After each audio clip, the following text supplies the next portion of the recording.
Well, you've already seen how to use if statements. There's another kind of statement that uses if called an if-else statement, and that's what we're going to take a look at now. So an if statement just has a condition and an if part. This is just, there we are. That won't be distracting for right now. So an if-else statement has an extra part, the else part. It's very similar to an if statement. We have if, we have our condition, and if the condition is true, we do the if part. This part is exactly like what happened before when we had if statements. But then it has this else thing.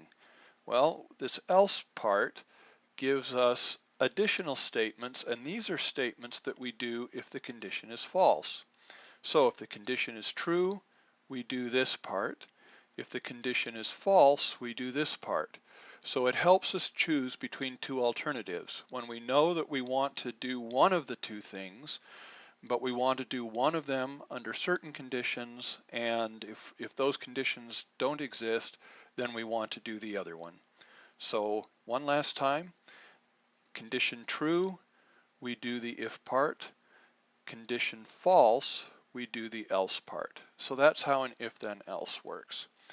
We can use it to do things like this.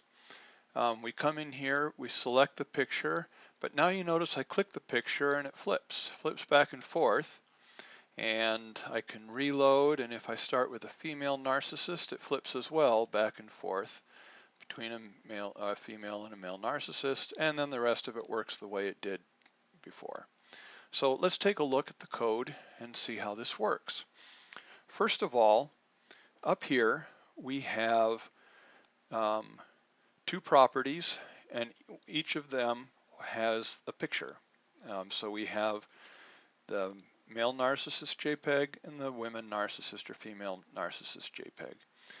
Now here we have a new property, and we've just given it an empty string. The empty string is a dummy value. It gets replaced after the first choice. And you'll remember, well, here's the part that does the answers, but you'll remember that we have, excuse me, we have this part right here. These two gave us the chance to click one of these two buttons and then start with either a picture of the male narcissist or female narcissist. Okay, and that's with the M pick and F pick here. So if we go up to here and look at these, this part is all the same as it was before, and this part is all the same as it was before. What's different is this part right here. And with this part, we're calling it is W pick. So this means is the woman picture. So if they choose the male picture, then is woman picture is false. We're not just displaying the woman picture right now, we're displaying the picture of the male narcissist. If on the other hand, they click this button, then they come to here, and we set app.ns to is wpick true, because it is currently displaying the woman narcissist or female narcissist. So that's the first thing that's happening. We're going to be using this right here to tell us which thing is currently showing. If this is false, then it means that we have the picture of the male narcissist showing. If it's true, then we'll have the picture of the female narcissist showing. So how do we use that to flip things? Well, we come down here, and you notice that we're catching a click on the picture itself, and we have this function flip pick. So let's go look at function flip pick right here. So if app.ns is .iswpick is true, then it means that we're currently showing the female picture. And remember how an if-else works. If this is true, then we do this stuff, but we ignore this. And so what does this stuff tell us to do? Well, it tells us to now display the male pic. You see that we're changing the source of our picture here so that it now displays the male pic. And we set is wpick to false because boom, see there? By doing that, it went into this, it set the picture to be the male pic, and it set this to be false because we're not displaying the woman narcissist anymore, we're displaying the male narcissist. Okay?